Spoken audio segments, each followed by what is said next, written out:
Lorival, o Américo estava dando a notícia, dizendo do pouco que a gente sabe até agora, né, de que o avião caiu, tinham 10 pessoas a bordo. A agência estatal russa diz que o Prigozhin estava na lista de passageiros e ele estava dando um pouco do contexto, da participação dele nessa tentativa de golpe que teve na Rússia. É claro que a gente não vai especular, mas a gente não pode tirar uma coisa de contexto e nem quebrar a linha do tempo. E a Rússia tem um histórico de desaparecimentos ou de figuras polêmicas que, de repente, se suicidam ou são assassinadas em circunstâncias, no mínimo, obscuras. Eu queria que você falasse um pouco sobre isso. Eu tenho uma lista aqui de pessoas envenenadas, aparentemente, pela FSB. Aparentemente, o avião... O que é a FSB? É o serviço secreto russo do qual o Putin provém, né? Mas, aparentemente, era um Legacy Embraer, fabricado pela Embraer, e que caiu dessa forma aí que vocês estão vendo. Aviões não caem assim por acidente, né? Eles caem quando são derrubados. É uma queda vertical, com um aparente incêndio, né? Com fumaça na aeronave. E como você disse, 10 pessoas, eram 7 passageiros e 3 tripulantes. 4 corpos já foram resgatados, segundo informação da mídia russa. E pela forma como a mídia russa está noticiando, então indica que, de fato, o Prigozhin estava lá e foi morto. E não só o Prigozhin, também o Dmitry Utkin, que é o Wagner. O grupo Wagner se chama Wagner por causa do Dmitry Utkin, que é o número 2 do Lorival, Prigozhin. Desculpa só interromper o seu raciocínio, mas olha a força dessa imagem, isso que você estava dizendo. É uma queda praticamente vertical da aeronave e depois essa imagem da explosão. Você pode explicar um pouquinho melhor isso que você estava falando, da queda vertical, de que é raro que isso aconteça?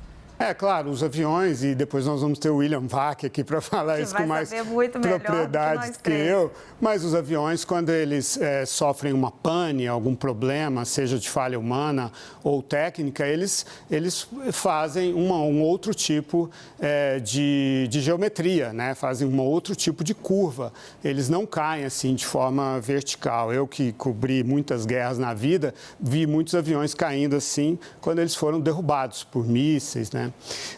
Ou alguma explosão muito forte dentro, mas isso saberemos com o tempo. A mídia russa, ela está veiculando essa informação de uma maneira que demonstra que o regime quer que essa informação chegue à população russa, a de que ninguém desafia o Putin de forma impune. Faz 2 meses que o motim aconteceu, houve a reunião entre ambos, divulgada pelo Kremlin, pela mídia russa. O Prigozhin vinha circulando livremente, tanto que estava aí perto de Moscou, né? Há 2 dias apareceu num vídeo na África, dizendo que estava na África e que, pela glória da Rússia, estava lutando contra o que ele chamou de terrorismo. E, de fato, existe o terrorismo chamado de islâmico na África.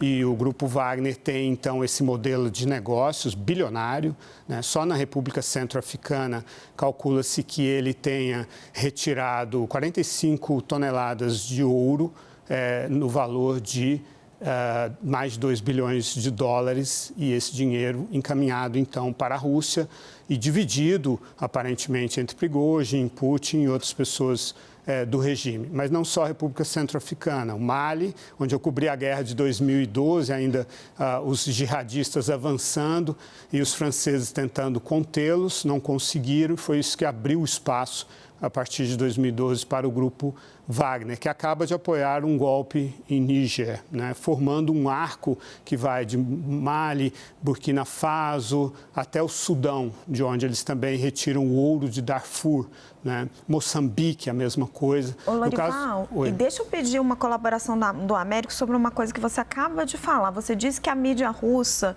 que é estatal, é totalmente controlada, nós sabemos disso, a Rússia está muito longe longe de ser uma democracia.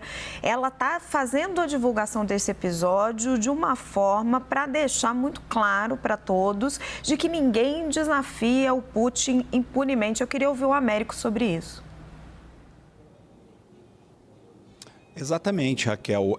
Eu conversei, inclusive, com alguns jornalistas russos que estão aqui, são informados sobre o que está acontecendo, obviamente, no país deles. Como eu relatei, algumas dessas pessoas estão dizendo que é considerado 100% certo que ele, de fato, estava no avião e estaria morto.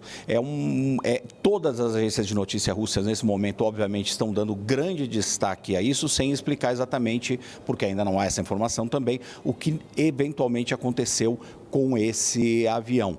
E é muito suspeito mesmo, como o Lorival e você estavam levantando, a longa lista aí de magnatas e de pessoas que de alguma forma entraram no caminho do Putin e foram contra eles, inclusive assassinados.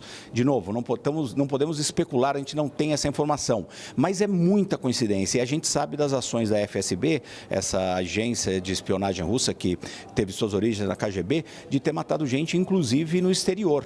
Nós temos casos de pessoas que foram mortas, um ex-espião que houve uma tentativa de assassinato contra ele e a filha dele usando material radioativo no próprio Reino Unido. Isso já tinha acontecido antes, inclusive. Então, a longa mão ali, o longo braço desses serviços de espionagem pode chegar a muitos lugares. Então, vamos esperar, obviamente, para ver o que exatamente as autoridades russas vão declarar sobre isso. Eles dizem que está em andamento já uma investigação sobre a queda dessa aeronave, mas sem dúvida nenhuma vai haver muita especulação, muita discussão sobre uma queda proposital dessa aeronave, Raquel.